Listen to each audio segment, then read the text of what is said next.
നമസ്കാരം. ചൈതന്യം രാശി സ്ഥിതി ഫലങ്ങളിലേക്ക് എല്ലാവർക്കും വീണ്ടും സ്വാഗതം. നമുക്ക് രാശിസ്ഥിതി ഫലങ്ങൾ എങ്ങനെയാണെന്ന് നോക്കാം. ആദ്യം മേടൻ രാശി. അശ്വതി, ഭരണി, കാർത്തിക, കാല. മേടൻ രാശി. ഇവിടെ യാത്രാ സംബന്ധമായിട്ടുള്ള കാര്യങ്ങൾ, സൂര്യൻ്റെ കാലഹോരിയും ഗുരു വ്യാഴത്തിൻ്റെ കാലഹോരിയും നോക്കിപ്പോയാൽ പ്രധാനപ്പെട്ട കാര്യങ്ങൾക്ക് നമുക്ക് ലക്ഷ്യത്തിലേക്ക്, വിജയത്തിലേക്ക് എത്താൻ തുണയാകും. രണ്ടാമത് പ്രധാനപ്പെട്ടൊരു കാര്യം, ഉന്നത വിദ്യാഭ്യാസത്തിന് വേണ്ടിയിട്ട് തയ്യാറെടുക്കുക, നീറ്റ് അതുപോലുള്ള എക്സാമിലേക്ക് വേണ്ടിയിട്ടുള്ള അഡ്മിഷന് വേണ്ടിയിട്ടുള്ള കാര്യങ്ങൾ തയ്യാറെടുക്കുന്നവർക്ക് മേടൻ രാശിക്കാരെ സംബന്ധിച്ചിടത്തോളം ഗുണകരമായിട്ടുള്ള മാറ്റമുണ്ട്. മൂന്നാമതൊരു പ്രധാനപ്പെട്ട കാര്യം, ചില വിവാഹ പ്രപ്പോസലുകളെല്ലാം വന്ന് കണ്ട് സംസാരിച്ച് താല്പര്യപ്പെട്ട് എല്ലാം വന്നതിന് ശേഷം എന്തെങ്കിലും ചെറിയ കാര്യങ്ങളില ബ്രേക്കപ്പ് ആവില്ല, എന്നാൽ നടക്കുകയോ ഇല്ല എന്നുള്ളൊരു കോൺഫിഡൻസ് കുറയ്ക്കുകയോ ഇല്ല എന്നുള്ള ഒരു തടസ്സം അത് മാറണം. അപ്പോൾ ഈ വക കാര്യങ്ങൾക്ക് പ്രത്യേകിച്ച് മേടൻ രാശിക്കാർക്ക് ആഞ്ജനേയ സ്വാമി, ഹനുമാൻ സ്വാമിക്ക് ഉപചാര പ്രാർത്ഥന ചെയ്യുന്ന നല്ലതാണ്. വെറ്റിലമാല അല്ലെങ്കിൽ വെണ്ണ നിവേദ്യം അല്ലെങ്കിൽ വടമാല, പുഷ്പാഞ്ജലി ഭഗവാന് വ്യാഴാഴ്ച ദിവസം ചെയ്താൽ, പ്രത്യേകിച്ച് 3 വ്യാഴാഴ്ച ദിവസം ചെയ്താൽ ഈ വക കാര്യങ്ങളിൽ ഉണ്ടാകുന്ന മാനസിക സംഘർഷങ്ങളിൽ, പ്രയാസങ്ങളിൽ തീരുമാനമുണ്ടായി നമുക്ക് പോസിറ്റീവായിട്ടുള്ള ഫലം കിട്ടും എന്നുള്ളതിന് യാതൊരു സംശയം വേണ്ട. കാർത്തിക, മുക്കാൽ, രോഹിണി, മകയിരത്തര, ഇടവരാശി. ഇവിടെ ഭഗവതി കടാക്ഷം അനുകൂലമായിട്ട് തന്നെ കാണുന്നുണ്ട്. ഇവിടെ 3 കാര്യങ്ങൾ നമ്മൾ ശ്രദ്ധിക്കണം. കുടുംബ ഷെയറുമായിട്ട് ബന്ധപ്പെട്ട വ്യവഹാരങ്ങൾ നിൽക്കുന്നുണ്ടെങ്കിൽ അതൊരു ഒത്തുതീർപ്പിൻ്റെ സാധ്യതയിലേക്ക് കൊണ്ടുവരാനും ന്യായമായിട്ടുള്ള രീതിയിൽ അത് ഡിവൈഡ് ചെയ്ത് മുന്നോട്ട് അനുകൂലമായിട്ട് കൊണ്ടുപോകാനും ദൈവാധീനം കാണുന്നുണ്ട്. നമ്മുടേതായിട്ടുള്ള ഭാഗത്തുനിന്നും കുറച്ച് വിട്ടുവീഴ്ചയും കാര്യങ്ങളും വേണം. അതോടൊപ്പം കുടുംബ കോടതിയിൽ നിൽക്കുന്ന വ്യവഹാരങ്ങൾ ഏതെങ്കിലും തരത്തിൽ അനുഭവപ്പെട്ടവരെ സംബന്ധിച്ചിടത്തോളം ഈ രാശിക്കാരിൽ വെറുതെ കോടതി നടപടി നീണ്ട് അവരവരുടെ ലൈഫിൽ ഈ വാശിയും വൈരാഗ്യവും പരസ്പരമുള്ള തെറ്റിദ്ധാരണയൊക്കെ ഉണ്ടെങ്കിൽ തന്നെ അത് വേണോ വേണ്ടയോ എന്നുള്ളൊരു തീരുമാനം എടുത്ത് മുന്നോട്ട് പോകാനുള്ള ഒരു സെറ്റിൽമെൻറ്റിലേക്ക് കാര്യങ്ങൾ വരാനുള്ള സാധ്യത വളരെ കൂടുതലാണ്. ഇവിടെ സാമ്പത്തികമായിട്ടുള്ള അവകാശങ്ങളും കാര്യങ്ങളും കാണും. അതും ന്യായമായിട്ട് പരിഹരിച്ച് മുന്നോട്ട് കൊണ്ടുപോകാനുള്ള വഴി തെളിയുമെന്നുള്ളതിന് യാതൊരു സംശയമില്ല. മൂന്നാമതൊരു പ്രധാനപ്പെട്ട പ്രശ്നം, മറ്റ് ക്രിമിനൽ കോർട്ട് നടപടിയിൽ നിൽക്കുന്നവരെ സംബന്ധിച്ചിടത്തോളം ഒഫീഷ്യലി ഉള്ള കാര്യങ്ങൾ, പ്രമോഷൻ്റെ കാര്യങ്ങൾ, സാമ്പത്തികമായിട്ടുള്ള കാര്യങ്ങൾ, ട്രാൻസ്ഫറിൻ്റെ കാര്യങ്ങൾ, അങ്ങനെയൊക്കെയുള്ള കാര്യങ്ങൾ, പിന്നെ ചില സഹകരണ സംഘവുമായിട്ട് ബന്ധപ്പെട്ട സാമ്പത്തിക ഇൻവെസ്റ്റ്മെൻറ്റിൽ വന്നിരിക്കുന്ന വ്യവഹാര കാര്യങ്ങൾ, ഇതിലൊക്കെ നമ്മുടെ ഭാഗത്തുള്ള ന്യായമായിട്ടുള്ള കാര്യങ്ങൾ പരിഹരിച്ച് കിട്ടുന്നതിനും ഒരു വീട്ടുവീഴ്ച മനോഭാവത്തോടു കൂടി പോയി കഴിഞ്ഞാൽ കോടതിയും വക്കീലിനും പുറമേക്ക് തന്നെ കാര്യങ്ങളൊക്കെ ഒരു സെറ്റിൽമെൻറ്റിലേക്ക് വരാനുള്ള ചില ഓപ്പർച്യൂണിറ്റി വരുന്നുണ്ട്, അവസരങ്ങൾ വരുന്നുണ്ട്. പക്ഷെ അത് പ്രയോജനപ്പെടുത്തി മുന്നോട്ട് പോകാൻ പലപ്പോഴും നമ്മളെ പലരും പിന്തള്ളി പിന്നോട്ട് വലിക്കുന്ന അവസ്ഥ കാണും. പക്ഷെ ഇവിടെ വ്യക്തമായിട്ട് നമുക്ക് നമ്മുടേതായിട്ടുള്ളൊരു തീരുമാനം ഉണ്ടാകണം എന്നുള്ളത് നമ്മുടെ ആവശ്യമാണ്. ഇവിടെ ശിവഭഗവാന് ജലധാരയും പുഷ്പാഞ്ജലിയും ചെയ്താൽ കുറച്ചുകൂടെ കാര്യങ്ങൾക്കൊരു വ്യക്തത വന്ന് നമുക്ക് ശരിയായിട്ടുള്ള തീരുമാനമെടുത്ത് നമ്മുടെ ലൈഫിനെ മുന്നോട്ട് കൊണ്ടുപോകാൻ പറ്റും. പുഷ്പാഞ്ജലിയും ജലധാരയും ശിവഭഗവാനും ചെയ്യുന്നത് ഉചിതമായിട്ടുള്ള സമയമാണ്. മകയിരത്തര, തിരുവാതിര, പുണർദത്തിൽ, മുക്കാൽ, മിഥുനരാശി. മിഥുനരാശിക്കാരെ സംബന്ധിച്ചിടത്തോളം 2 കാര്യങ്ങൾ വളരെ ഇമ്പോർട്ടൻ്റ് ആയിട്ടുള്ള കാര്യങ്ങളാണ്. അതിൽ കുടുംബത്തിലുണ്ടാക്കുന്ന ചില അനൈക്യങ്ങളും പ്രശ്നങ്ങളും, കുട്ടികളുടെ ഭാഗത്തു നിന്നുണ്ടാകുന്ന ചില പ്രവർത്തികളും കാര്യങ്ങളും പരസ്പരം പഴിചാരി കുറ്റപ്പെടുത്തിയിട്ട് കാര്യമില്ല. നമ്മുടേതായുള്ള ഉത്തരവാദിത്വം മനസ്സിലാക്കി കാര്യങ്ങൾക്ക് ഒരു പ്രയോറിറ്റി കൊടുക്കണം എന്നുള്ളതാണ് യാഥാർത്ഥ്യം. വീട്ടിനകത്ത് രാവിലെ ഒരു സ്വഭാവം, ഉച്ചയ്ക്കൊരു സ്വഭാവം, രാത്രി ഒരു സ്വഭാവം, നിസ്സാര കാര്യങ്ങളിൽ, എന്തിന് ഫോണെടുക്കാൻ താമസിച്ച കാര്യങ്ങളിൽ പോലും വല്ലാതെ അങ്ങോട്ട് നമ്മൾ റൈസാകുന്ന അവസ്ഥയും കാര്യങ്ങളും മാറണം. ക്ഷമയോടുകൂടി കേൾക്കേണ്ട കാര്യങ്ങൾ കേട്ട് നമ്മുടേതായിട്ടുള്ള കാര്യങ്ങളിലേക്ക്, ശരിയായുള്ള രീതിയിലുള്ള കാര്യങ്ങളിലേക്ക് കാര്യങ്ങൾ കൊണ്ടുവരാൻ പറ്റും. ഇവിടെ ഈ കുടുംബാന്തരീക്ഷം ചെയ്യുന്നതിന്, പോസിറ്റീവ് ആകുന്നതിന് ഐക്യമത്യ സൂക്താർച്ചന ശിവക്ഷേത്രത്തിൽ ചെയ്യുന്നത് ഉചിതമായിട്ടുള്ള സമയമാണ്. അതൊരു 5 തിങ്കളാഴ്ചയെങ്കിലും സംവാദ സൂക്താർച്ചന എന്നും പറയും, നടത്തുന്നത് ഉചിതമാണ്. മിഥുന രാശിക്കാരെ സംബന്ധിച്ചിടത്തോളം രണ്ടാമതൊരു പ്രധാനപ്പെട്ട കാര്യം എന്ന് വെച്ച് കഴിഞ്ഞാൽ, വീടിൻ്റെ മെയിൻ്റനൻസ് സംബന്ധമായിട്ടുള്ള കാര്യങ്ങൾക്ക് ഒരു വ്യക്തമായിട്ടുള്ള പ്ലാൻ.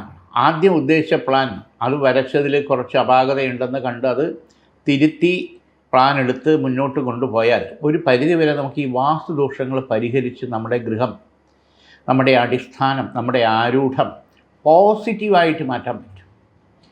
അതിനുശേഷം വാസ്തുപൂജ ചെയ്ത് പണിയെല്ലാം പൂർത്തീകരിച്ചതിന് ശേഷം വാസ്തുപൂജ ചെയ്ത് പഞ്ചശിരസും സ്ഥാപിക്കുന്നത് കൊണ്ട് നമുക്ക് വരും തലമുറയ്ക്കും വളരെ പോസിറ്റീവായുള്ള ഫലങ്ങൾ, നേട്ടങ്ങൾ ഉണ്ടാക്കാൻ പറ്റും.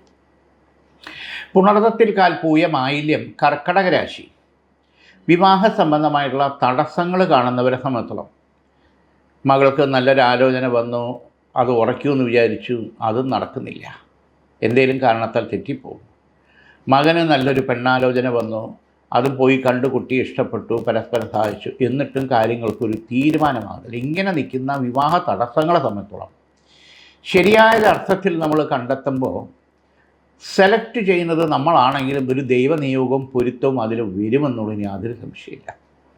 നമ്മുടെ വീടും നമ്മുടെ സ്വന്തം കാര്യങ്ങളും കുടുംബകാര്യങ്ങളുമായിട്ട് ഒത്തണങ്ങി പോകുന്ന ഒരു ബന്ധമാണ് നമ്മൾ കാക്ഷിക്കുന്നത്. അപ്പോൾ ഇവിടെ ഈ വക തടസ്സങ്ങൾ കാരണം ഏജ് ഓവറായി വരുന്നു. അപ്പോൾ നമ്മളോടൊപ്പം ഉണ്ടായിരുന്ന ഒരുവിധപ്പെട്ട എല്ലാവരുടെയും കല്യാണങ്ങളും കഴിഞ്ഞ് കുട്ടികളായി. എന്തേ നമുക്കിനി ഒരു വിവാഹം ഇനി വേണോ വേണ്ടേന്ന് വരെ തോന്നിപ്പോൾ കല്യാണം. ഇവിടെ നമ്മൾ കുറച്ച് യാഥാർത്ഥ്യബോധത്തോടു കൂടി കാര്യങ്ങൾ കണ്ടെത്തണം. ഈ ബ്ലോക്ക് വന്നിരിക്കുന്നത് ചൊവ്വയുടെയോ രാഹുവിൻ്റെയോ മൗഢ്യ ദൃഷ്ടി കൊണ്ടോ ഗുളികൻ്റെ ശക്തി പ്രഭാവം കൊണ്ടോ ഒക്കെ ആയിരിക്കാം. ഗ്രഹനില പ്രകാരം സമയദോഷ സംബന്ധമായിട്ട് സ്ത്രീ ശാപം കൊണ്ടോ അല്ലെങ്കിൽ വേറെ ഏതെങ്കിലും കന്യാവിൻ്റെ ദോഷം കൊണ്ടോ ഒക്കെ ആയിരിക്കാം. പക്ഷേ കാര്യങ്ങൾ നടന്ന് നമ്മുടെ ജീവിതത്തിലൊരു സ്വസ്ഥതയും സന്തോഷവും സമാധാനവും ഉണ്ടാകേണ്ടത് നമ്മുടെ കാര്യമാണ്. ഇത് നമ്മൾ തന്നെ താല്പര്യപ്പെട്ടു. ഇപ്പം ഇവിടെ ദൈവാധീനത്തിന് വേണ്ടി നമ്മൾ ചെയ്യേണ്ടത് എന്തെന്ന് വെച്ച് കഴിഞ്ഞാൽ, ലക്ഷ്മി സ്വയംവര ചക്രം ഗൃഹത്തിൽ വെച്ച് 41 ദിവസം നെയ്വിളക്ക് എത്തി.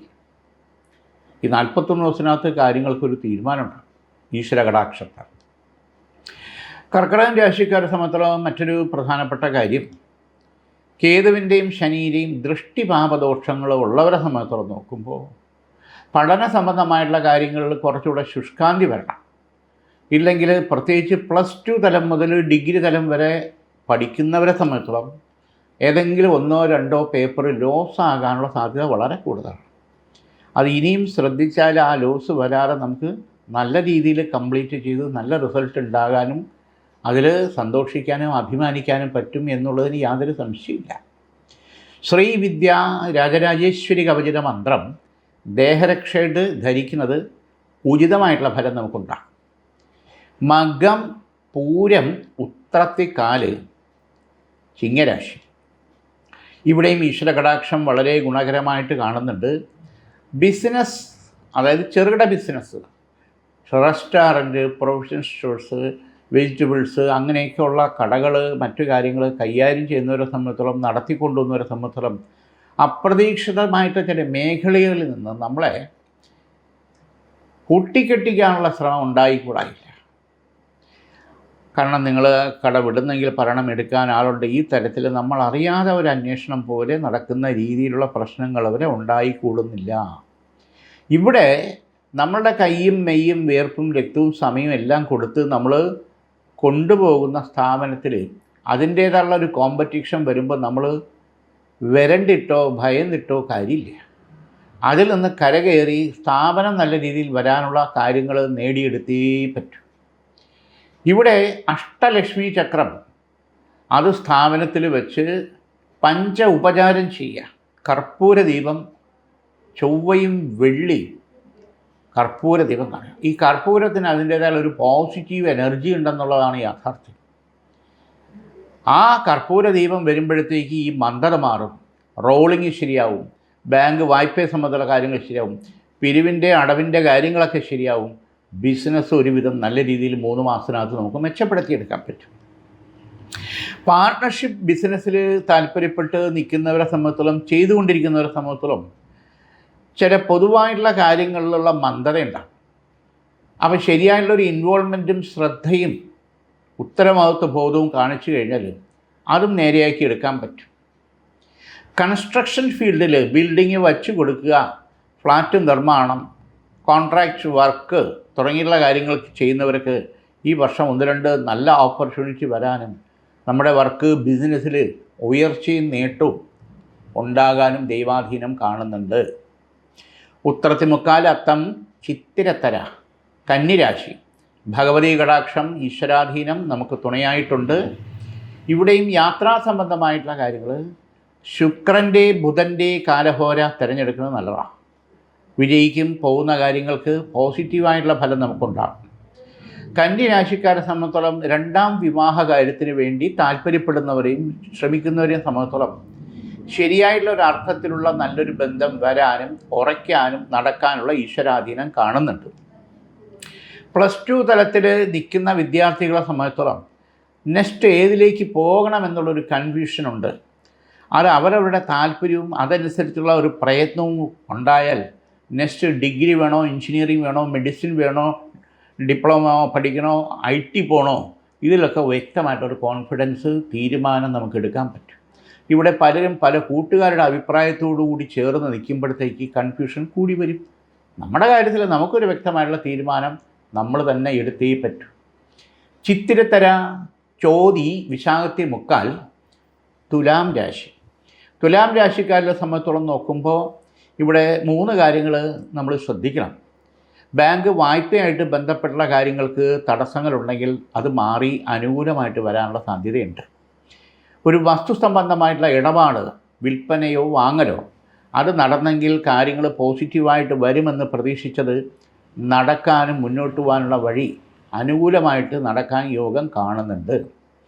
അതോടൊപ്പം വീടിൻ്റെ ചില വാസ്തുദോഷങ്ങൾ കൊണ്ടാണ് ചില പ്രശ്നങ്ങൾ, ബുദ്ധിമുട്ടുകൾ വരുന്നു എന്ന് സംശയിക്കുന്നവരെ സംബന്ധിച്ചോളം പഞ്ചശിരസ് സ്ഥാപിച്ചു കഴിഞ്ഞാൽ ഒരു പരിധി വരെ നമുക്ക് ആ നെഗറ്റീവ്സ് മാറ്റിയെടുത്ത് പല പ്രശ്നങ്ങളിലും ഉയർച്ചയും കാര്യങ്ങൾക്ക് നേട്ടവും ഉണ്ടാക്കാൻ പരിഹാരമാകുന്നു പഞ്ചശിരസ് സ്ഥാപിക്കുക.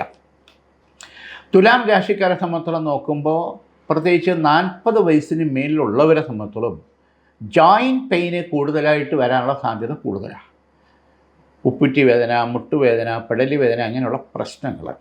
അതിന് ആയുർവേദിക് ട്രീറ്റ്മെൻറ്റ് ചെയ്യുന്നതായിരിക്കും കൂടുതൽ നമുക്ക് അനുകൂലം, ആരോഗ്യസ്ഥിതിയിൽ മെച്ചവും ഉണ്ടാകാൻ ദൈവാധീനം സഹായിക്കുന്നത്. വിശാഖത്തിൽ കാൽ അനിഴം തൃക്കേട്ട വൃശ്ചിക രാശി. വൃശ്ചിക രാശിക്കാരെ സംബന്ധിച്ചോളം നോക്കുമ്പോൾ ഇവിടെ ബന്ധു വഴിയുള്ള ശത്രുദോഷവും കുടുംബപരമായിട്ടുള്ള ശത്രുദോഷവും പുറമേക്കുള്ള ശത്രുദോഷവും അയൽപക്കത്തു നിന്നുള്ള ശത്രുദോഷവും. ഈ ശത്രുദോഷം എന്ന് പറയുമ്പോൾ വിരോധം അല്ലെങ്കിൽ വാശി അല്ലെങ്കിൽ വൈരാഗ്യം എന്ന് പറയാം. അവരുടേതായിട്ടുള്ള ചില സ്വാർത്ഥ താല്പര്യങ്ങൾ നടക്കാത്തതിൻ്റേതായിട്ടുള്ള പ്രശ്നങ്ങൾ മുമ്പ് ഉണ്ടായിട്ടുള്ളതിൻ്റെ നെഗറ്റീവ്സ് അത് ഈ സമയത്ത് കുറച്ച് കൂടുതൽ നമുക്ക് പ്രതിഫലിക്കുന്ന സമയമാണ്. അപ്പോൾ അതിനെ പ്രൊട്ടക്റ്റ് ചെയ്യണം. അതോടൊപ്പം ശനി രാഹു ബന്ധന ദൃഷ്ടിയും കേതുവിൻ്റെ പാപത്വ യോഗവും പല പ്രശ്നങ്ങളിൽ നമുക്ക് ശത്രുക്കളെ വരുത്തി വയ്ക്കുകയും ചെയ്യും. നമ്മൾ നല്ലതെന്ന് പറയുന്നത് അവർക്ക് തെറ്റിദ്ധാരണ ഉണ്ടാകും. ചുമ്മാ വഴക്കിന് വരും, അല്ലെങ്കിൽ തെറ്റിദ്ധരിക്കും, അല്ലെങ്കിൽ നമ്മളെ പ്രാകും, അല്ലെങ്കിൽ ആ ശപിക്കും. ഈ തരത്തിലുള്ള പ്രശ്നങ്ങൾ, ഈ വക ദോഷങ്ങൾ പലപ്പോഴും പല മേഖലയിലും നമ്മൾ അനുഭവപ്പെട്ടിട്ടുണ്ട്. പ്രത്യേകിച്ച് തൊഴിൽ മേഖലയിൽ സസ്പെൻഷൻ, ട്രാൻസ്ഫർ, ഇൻക്രിമെൻറ്റ് മാറിയ ഈ തരത്തിലുള്ള പ്രശ്നങ്ങളും ഉണ്ടാകും. IT ഫീൽഡിൽ നിൽക്കുന്നവരെ സംബന്ധിച്ചോളം ഇത് കൂടുതലും അതിൻ്റെ കാര്യകാരണം ഇതാണ്. കാരണം നമ്മളെ മുമ്പ് നമ്മളെക്കാട്ടിയും കഴിവും എക്സ്പീരിയൻസും ഇല്ലാത്തവരെ കൊണ്ടിരുത്തിയിട്ട് ചില ഫോക്കസിൻ്റെ കളി കാരണം ഇട്ടെറിഞ്ഞിട്ട് പോകണോ വേണ്ടെന്ന് തോന്നും. പക്ഷെ അതിൻ്റേതായിട്ടുള്ള ആവശ്യമില്ല എന്നുള്ളതാണ്. ഏത് ഭാഗത്തു നിന്നാണോ നമുക്ക് എതിർപ്പ്, ഒറ്റപ്പെടുത്തലും കുറ്റപ്പെടുത്തലും ഒഴിവാക്കലും വന്നിട്ടുണ്ടോ അവിടെ തന്നെ ആ തരത്തിലുള്ള തിരിച്ചടി അവർക്ക് കിട്ടുമെന്നുള്ളതാണ് കാലം. അത് ഒക്ടോബർ, നവംബർ മാസത്തിൽ നമുക്കറിയാൻ പറ്റും. ശരിയായുള്ള ഷഫ്ലിങ്ങിൽ നമുക്ക് കാര്യങ്ങൾ അനുകൂലിച്ച് പ്രമോഷനോടുകൂടി സാമ്പത്തിക മെച്ചത്തോടുകൂടി നമുക്ക് കയറിപ്പോകാനും പറ്റും. പക്ഷെ അവിടെ ക്ഷമ വേണം 3 മാസമെങ്കിലും. മൂലം, പൂരാടം, ഉത്രാടത്തിക്കാല് ധനുരാശി. ഈശ്വരാധീനം അനുകൂലമായിട്ടുണ്ട്. ഇവിടെ ഗൃഹത്തിലെ ഓരോ തരത്തിലുള്ള നെഗറ്റീവ്സ് കാണുന്നവരെ സംബന്ധിച്ചിടത്തോളം അഗ്നിദോഷം, കുക്കറിൻ്റെയോ ഗ്യാസിൻ്റെയോ അരി വടിക്കുമ്പോഴോ ഇലക്ട്രിക് സ്വിച്ചിൻ്റെയോ വിളക്ക് കത്തിക്കുന്നിടത്തോ ഉണ്ടെങ്കിൽ അത് ചില നെഗറ്റീവ് സിംറ്റങ്ങളാണ്. നമ്മളെ ബാധിക്കേണ്ട ദോഷങ്ങൾ വളർത്തും മൃഗങ്ങളെ, പെറ്റുകളെ ബാധിച്ച് ചത്തുപോവുക. പ്രാവായിരുന്നാലും തത്തയായിരുന്നാലും പൂച്ചയായിരുന്നാലും പശുവായിരുന്നാലും നായയായിരുന്നാലും ആ തരത്തിൽ പെട്ടെന്നങ്ങ് നമ്മളെ വിട്ട് വേർപിരിയുക, സങ്കടവും ദുഃഖവും ഉണ്ടാകും. പക്ഷേ ഇത് യഥാർത്ഥത്തിൽ നമ്മളെ ബാധിക്കേണ്ടതായിട്ടുള്ള ദോഷങ്ങൾ നമ്മുടെ പ്രാർത്ഥനയും നമ്മുടെ സമർപ്പണവും ഒക്കെ കൊണ്ട് ആ തരത്തിൽ അതിനെ ബാധിച്ചങ്ങ് പോവുക എന്നുള്ളതാണ് യാഥാർത്ഥ്യമെന്ന് കരുതുക. അപ്പം പ്രശ്നങ്ങൾ വരും. യാഥാർത്ഥ്യം അത് തന്നെയാണ്. അല്ല, നമ്മളെ നേരിട്ട് വരേണ്ടതിന് പകരം ഈ ദൈവാധീന പ്രൊട്ടക്ഷൻ കാരണം നമ്മളെ ബാധിക്കാതെ ഒഴിവായി പോകുന്നു. ഇവിടെ ചതുർശുദ്ധി പൂജ ചെയ്ത് ഗൃഹത്തിൽ തടരക്ഷ സ്ഥാപിക്കേണ്ടത് വളരെ ഗുണകരമായിട്ടുള്ള മാർഗം. ചതുർശുദ്ധി പൂജ ചെയ്ത് അശ്വാരൂഢ കവച മന്ത്രം കലശത്തിലാക്കി തടരക്ഷയായിട്ട് സ്ഥലരക്ഷയായിട്ട് സ്ഥാപിക്കേണ്ടത് അനിവാര്യമായിട്ടുള്ള സമയമാണ്. ഉത്രാടത്തിമുക്കാൽ, തിരുവോണം, അവിട്ടത്തര, മകരരാശി. മകരരാശിക്കാരെ സംബന്ധിച്ചോളം പുതിയ ബിസിനസ് സംരംഭങ്ങൾ തുടങ്ങാൻ താല്പര്യപ്പെടുന്നവർക്ക് അനുകൂല സാഹചര്യം ഒത്തുവരും. ഗൃഹനിർമ്മാണത്തിന് പറ്റിയ സ്ഥലമാണോ? കുടുംബ ഷെയറിൽ വെച്ചാൽ ഗുണപ്പെടുമോ? നാളെ അത് കുട്ടികൾക്ക് ഗുണപ്പെടുമോ? വൈഫിൻ്റെ ഷെയറിൽ വയ്ക്കണോ വേണ്ടയോ? ഇങ്ങനെയൊക്കെയുള്ള കൺഫ്യൂഷനും തർക്കങ്ങളുമുള്ള സമയത്ത് നമ്മൾ വീട് വെക്കുന്നത് നമുക്ക് മാത്രമല്ല, നമ്മുടെ വരും തലമുറയ്ക്കും കൂടിയാണ്. അപ്പോൾ അത് കണക്കാക്കി അവരുടെ വിദ്യാഭ്യാസവും നമ്മുടെ തൊഴിലോ ബിസിനസ്സോ പോക്കുവരവിനുള്ള സൗകര്യങ്ങളോ നോക്കിയിട്ട് നിശ്ചയിക്കുന്നതായിരിക്കും ഉചിതം. ഇവിടെ ആദ്യത്തെ പ്ലാൻ വരച്ച് അതിൽ ലക്ഷണക്കേട് കണ്ട് പ്ലാൻ ശരിയാക്കിയിട്ട് രണ്ടാമത്തെ പ്ലാനിൽ ബിൽഡിംഗ് കൺസ്ട്രക്ഷൻ സ്റ്റാർട്ട് ചെയ്യാൻ പോകുന്നവർക്ക് അനുകൂല സമയം തന്നെയാണ്. പ്രത്യേകിച്ച് ചിങ്ങം മുതൽ വൃശ്ചികത്തിനകത്ത് കാര്യങ്ങൾക്കൊരു തുടക്കമായിട്ട് മുന്നോട്ട് പോയാൽ ഒരു വർഷത്തിനകത്ത് തന്നെ നമ്മൾ ഉദ്ദേശിക്കുന്ന ലെവലിൽ കാര്യങ്ങൾക്ക് ഒരു കരയ്ക്കെത്തിച്ച് വിജയിക്കാനും സ്വപ്നം, ഗൃഹം എന്നുള്ളൊരു സ്വപ്നം അനുകൂലമാകാനും മകരം രാശിക്കാർക്ക് തുണയാകുന്നു. ഈശ്വരാധീനം തുണയാകുന്നു, യാതൊരു സംശയമില്ല.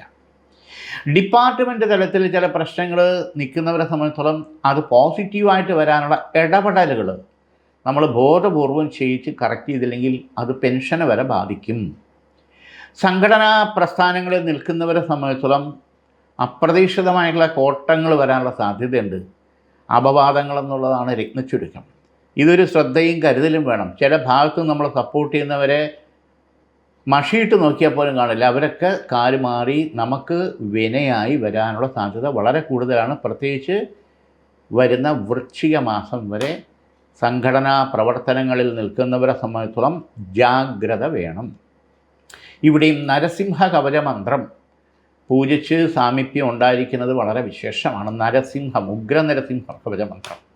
അവിട്ടത്തര, ചതയം, പുരുരുട്ടാതിമുക്കാൽ, കുംഭരാശി. കുംഭരാശിക്കാരെ സംബന്ധിച്ചിടത്തോളം സ്വന്തം കാര്യം മാറ്റിവെച്ച് മറ്റാർക്ക് വേണ്ടി എന്തിനു പോയാലും അത് അനുകൂലമായി നടക്കുന്നുള്ളൂ. സ്വന്തം കാര്യത്തിൽ ഒരു ഒച്ചഴയുന്ന രീതിയിലായിരിക്കും കാര്യങ്ങൾ പോകുന്നത്. സാമ്പത്തിക നഷ്ടം ഉണ്ടാവും. പ്രത്യേകിച്ച് സ്ഥാപനമായിട്ട് ബന്ധപ്പെട്ട് ബിസിനസ് ചെയ്യുന്നവരെ സംബന്ധിച്ചിടത്തോളം മന്ദതയുണ്ടാവും. പ്രത്യേകിച്ച് ഇൻഷുറൻസ് മേഖലയിൽ നിൽക്കുന്നവർക്ക് വളരെയധികം കോട്ടങ്ങളുണ്ടാകും. അതോടൊപ്പം ഷെയർ മാർക്കറ്റിൽ ഇൻവെസ്റ്റ് ചെയ്യുന്നവരെ സംബന്ധിച്ചിടത്തോളം ഗ്രോത്ത് താഴോട്ട് വരാനുള്ള സാധ്യത വളരെ കൂടുതലാണ്. ഗ്രാഫ് അതൊന്ന് ശ്രദ്ധിച്ച് കറക്റ്റ് ചെയ്ത് മാറി ഇൻവെസ്റ്റ് ചെയ്യുന്നതിനെപ്പറ്റി പ്ലാനിങ് ഉണ്ടായില്ലെങ്കിൽ പെട്ടുപോകും. റിയൽ എസ്റ്റേറ്റ് മേഖലയിൽ നിൽക്കുന്നവർക്ക് ഡെഡ് മണി, വല്ലാത്ത രീതിയിൽ സ്ഥലം അവിടെ കിടന്ന് ഡെഡ് മണിയായി കിടക്കാനുള്ള സാധ്യത വളരെ വളരെ കൂടുതലാണ്. ഇവിടെയെല്ലാം ഒരു സെക്കൻഡ് ഓപ്ഷൻ പ്ലാൻ ബി ആയിട്ട് നമ്മൾ കാര്യങ്ങൾ പോയില്ലെങ്കിൽ വീണ്ടും പലിശ കൊടുക്കാൻ വേണ്ടി പലിശയ്ക്ക് എടുക്കേണ്ട സാഹചര്യം വന്നുകൂടായികയില്ല. ഇവിടെ ഒരു ശ്രദ്ധയും താല്പര്യവും നമ്മൾ ഉള്ളിലേക്ക് നമ്മളെ നോക്കണം എന്നുള്ളതാണ്. ഒരു വാശിയോടുകൂടി പോയിട്ട് കാര്യമില്ല. സ്വരം നന്നായിരിക്കുമ്പോൾ പാട്ട് നിർത്തുക എന്നുള്ളത് ഒരു ചൊല്ലല്ല, യാഥാർത്ഥ്യം തന്നെയാണ്. അത് തിരിച്ചറിഞ്ഞേ പറ്റൂ. പ്രത്യേകിച്ച് ദൈവാധീനത്തിന് വേണ്ടിയിട്ട് ശിവഭഗവാന് ജലധാരയും പുഷ്പാഞ്ജലിയും 5 ആഴ്ചയെങ്കിലും ചെയ്യുന്നത് വളരെ വിശേഷമാണ്. 5 തിങ്കളാഴ്ചയായിട്ട് ചെയ്യുന്നാൽ ഉചിതമാണ്. പൊരുരുട്ടാതി കാല ഉത്രട്ടാതി, രേവതി, മീനൻ രാശി. ഭഗവതി കടാക്ഷം വളരെ നല്ല രീതിയിൽ കാണുന്നുണ്ട്. കായികപരമായിട്ടുള്ള മേഖലയിൽ മത്സരിക്കുന്നവർക്ക് കലാപരമായിട്ടുള്ള മേഖലയിൽ പ്രതീക്ഷിക്കുന്ന ഓപ്പർച്യൂണിറ്റി വരേണ്ടവർക്ക് അനുകൂല സമയം തന്നെയാണ്. പ്രയത്നം സാധകം എന്ന് പറയും, അത് നമ്മൾ ചെയ്യണം. അത് നമ്മുടെ ജീവിതചര്യയിലും ഉണ്ടായിരിക്കണം എന്നുള്ളതാണ് രത്നചുരുക്കം. രാവിലെ എണീക്കുന്നത് മുതൽ രാത്രി കിടക്കുന്നവരെ ഭക്ഷണക്രമം, വ്യായാമം, പോസിറ്റീവായിട്ടുള്ള കാര്യങ്ങൾ ചിന്തിക്കുക, ഇങ്ങനെയൊക്കെയുള്ള കാര്യങ്ങൾ തന്നെയാണ്. ഇവിടെ നമുക്ക് നമ്മളെ ഒരുക്കിയെടുക്കണം, ചില കാര്യങ്ങൾക്ക് വേണ്ടി തയ്യാറാക്കിയെടുക്കേണ്ടത് നമ്മുടെ ഉത്തരവാദിത്വം തന്നെയാണ്. ചില ബന്ധങ്ങൾ, ആത്മബന്ധങ്ങൾ, അഫെയറുകൾ, ഫ്രണ്ട്ഷിപ്പുകൾ പെട്ടെന്ന് ബ്രേക്കപ്പ് ആവാനുള്ള സാധ്യത കൂടുതലുണ്ട്. ഇതുകൊണ്ട് നമ്മളെ മനസ്സിനെ, നമ്മുടെ പ്രവൃത്തിയോ, നമ്മുടെ പഠനത്തെയോ, നമ്മുടെ തൊഴിൽ അഫക്റ്റ് ചെയ്യും. പുറത്ത് വരണം, ഇതിൽ നിന്ന് കരകയറി വരണം, അതിൽ കുടുങ്ങിക്കിടക്കാൻ പാടില്ല. ഇതിനുള്ള വഴിക്ക് ആഞ്ജനേയ സ്വാമിക്ക് 3 വ്യാഴാഴ്ചയെങ്കിലും പുഷ്പാഞ്ജലി ചെയ്യുന്നത് ആ എനർജി നമുക്ക് സ്വയം ക്രിയേറ്റ് ചെയ്തെടുക്കാൻ പറ്റും. ഇന്നിവിടെ ഈ വാരഫലം നമുക്ക് തീരുകയാണ്. വീണ്ടും അടുത്ത ആഴ്ച. എല്ലാവർക്കും